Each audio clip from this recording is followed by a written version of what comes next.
There are a lot of tower defense games on Roblox, but I think one aspect which is commonly overlooked are the bosses. So I'm going to be showing you how I added insane bosses to my tower defense game, and stick around until the end of the video because there were some crazy results. So I loaded up the game and I considered a few game modes that I could add, which are Energized, Inferno, Mayhem and Nightmare. And I might change them, but they're alright for now. I then got the best 3D modelling software and I started making the first boss. I basically took a robot, electricity, a hammer and a cannon and squashed them all together. And out came this guy. Now I think the model's pretty good, and as you can see we've got the hammer and the cannon there, and I'm going to make the white bits glow neon blue. I then went over to File and I exported it as an FBX. So as you can see I coloured the model and I added the neon glow. If we take a look at the hammer, then basically what will happen is it will get charged up and then he'll go and smash the towers. What do you mean by that? He's also got a cannon which will take longer to charge up, but it will be way more powerful and deal a lot more damage to the towers. To start off with, I made some simple animations which I'll use later on in the code when I'm making the attacks. I also used the linear easing style, which is useful when trying to make a robotic looking movement with the animations. Now, when it came to scripting, I was a little bit stuck at first because I didn't really know where to start. So to fix this, I made a simple but effective plan of how my program would run. So essentially, as the boss is walking down the track, it will check to see if there are any towers, and if there are, then it will compare the distances between them to decide which kind of attack it's going to do. If it can do both of the attacks, then it will be a random chance to do either one. It will keep repeating this process as it goes down the track, with an interval of about half a second. So as you can see here, I've used if statements to check if the distance is close enough that the robot can do that specific attack, and then it will set the variable corresponding to it to true. It then decides if it will do the smash attack, the laser attack, or no attack at all. So now it's time to make some VFX for the boss. So imagine there are two doors, door A and door B. Behind door A is the toolbox, and behind door B is hard work and effort. And obviously I went with door B and made some nice models for the robot attacks. I made a laser, an explosion and a ring effect for the boss. And oh, what's happening now? Alright, so let's just go to the toolbox, let's get a VFX pack. And yeah, that looks alright, I'll take those. Yeah, I'll take that as well, yeah, definitely. Alright, those look good, solid. Okay, so maybe I didn't actually make it, but it's whatever. I'm not that good at making GFX, so let's get to coding. So I did all the attacks on the client, which is basically the player's computer. And the reason for this is we don't want to cause unnecessary strain on the server, because I mean, we all know what Roblox servers are like. But anyways, this function is for the smash attack, and literally all it does is it plays the animation and then it creates like this ring and then it just expands over a few seconds using a twink. So as you can see right now the boss is coming out onto the track, but he's not attacking because there's no towers. But when I place a tower down, then he should do the attack, and yeah, so he does the animation and yeah, my shockwave effect comes out. Oh yeah, I also forgot to mention that he stuns the towers for a few seconds afterwards. So it was a pretty similar process for the laser attack, but trying to make the laser spin was a bit of a challenge because, I mean right now, what is it doing? So after fuddling around with the code for a few minutes, I finally got it working. And as you can see here, it's got a nice little spin effect. I've also got the blue explosion effect at the end. So that is the first boss done, and now it's time to cook up some more bosses. So I made 3 more bosses for each of the other game modes, and the first one I'm going to show you is for the Inferno game mode. So here's the model, and okay, yeah, I know he skipped leg day, but I mean, he's looking pretty cool though. So he's got a sword and a flamethrower which you can use to attack the enemies and apply a burn effect.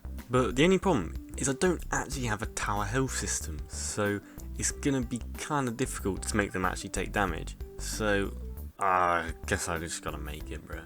So I've now made the tower health system, which is basically the same as the enemies, so when you hover over it, it shows their health. And I also made it so that if we put his health at 0, then he'll play a death animation. Very nice. I then got the boss to spawn on the track, and you may be wondering, why does he look like a burnt chicken nugget? Well basically, as he takes damage, each bit of him is going to start glowing, and he's going to deal more damage and go faster down the track. So I've made 2 attacks, the first one being this flamethrower attack, which will cause a burn effect on the towers. Oh no, they all died. But yeah, I also made the slash attack, which has a nice little slash effect and deals a lot of damage to the towers. So next up, I made a system which will detect whenever the boss's health is changed, and when it is, it will calculate the percentage of its health left remaining, and if it falls in each of the categories, then it will apply the glow in that area. So to show you what I mean, as he starts taking damage, his upper torso and head starts glowing, and as he continues to take damage, it will be his lower torso, then his legs, and then the left and right arm. So the next boss I made is called the Kronos Warden, and he's all to do with time attacks, so he can slow down troops and shoot at enemies with his intergalactic time gun. So the first attack is going to be basically a triple shot, so the strongest tower in range is going to get selected, and then it's going to get TPU'd. So if we go and place a tower down now, then he'll fire 3 shots at it, and yeah, does a lot of damage. Now that's a lot of damage! And here you can see that there's a lot of targets to choose from, but because the brawler has the highest HP, it will always select it as the target. So next, I made an ability so that the boss rewinds time and it heals all the HP it's lost in the last 5 seconds. So the boss starts off with about 290,000 health, and as it proceeds to take damage, it will heal itself, and it's gone back up to about the same amount. The next attack I'm adding is going to be a slow effect, and basically it's going to slow all of the towers on the map and reduce their attack speed. Now you may be wondering, what is this ball? Well, if I just change the texture real quickly, then as you can see it becomes a nice force field with this nice texture, so I'm going to use that to create the slow effect. So he lifts up his staff and it expands really quickly out for this slow effect, and now the tower is firing more slowly. But I mean, to add a sense of realism to this, I'm going to make it so that the player moves more slowly and is affected by the time stop as well. So here I'm changing the gravity so that it's weaker and the player will fall slower, but this means that it will jump higher, so I'm reducing the jump speed as well. So now when he does the time stop effect, it will actually affect us as well, and I think that's a pretty good addition. Okay, so the final boss that we're adding is called the Virus Overlord, and half his health is in his shield, and when that goes down he'll start glitching and a texture will display. Also he's got a happy and a sad face, which he'll change when he's doing his attacks. So I made this static glitchy texture, which will be applied to the boss when he loses his shield.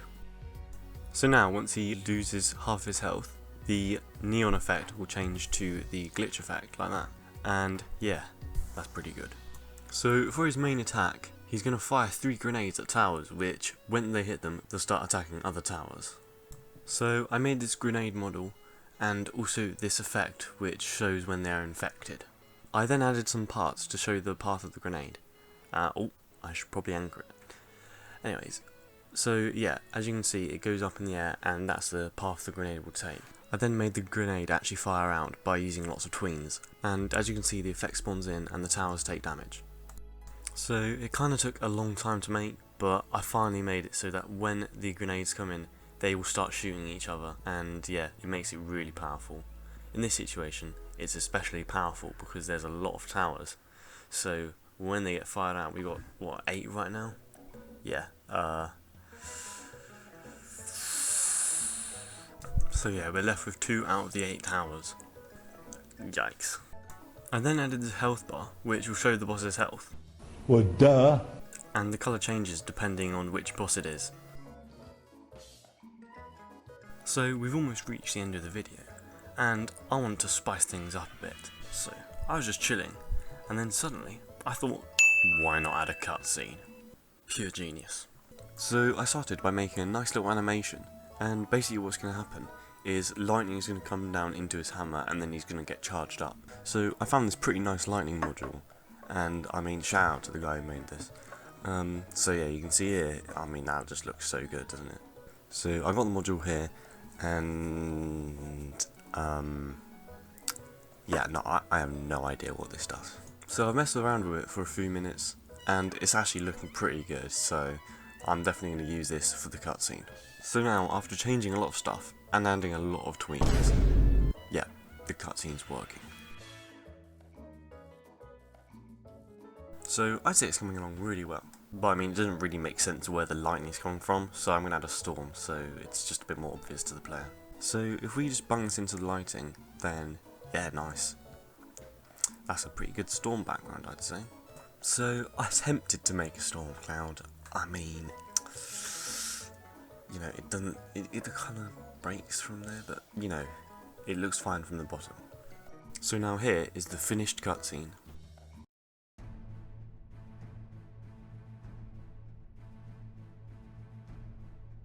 So I hope you enjoyed the video.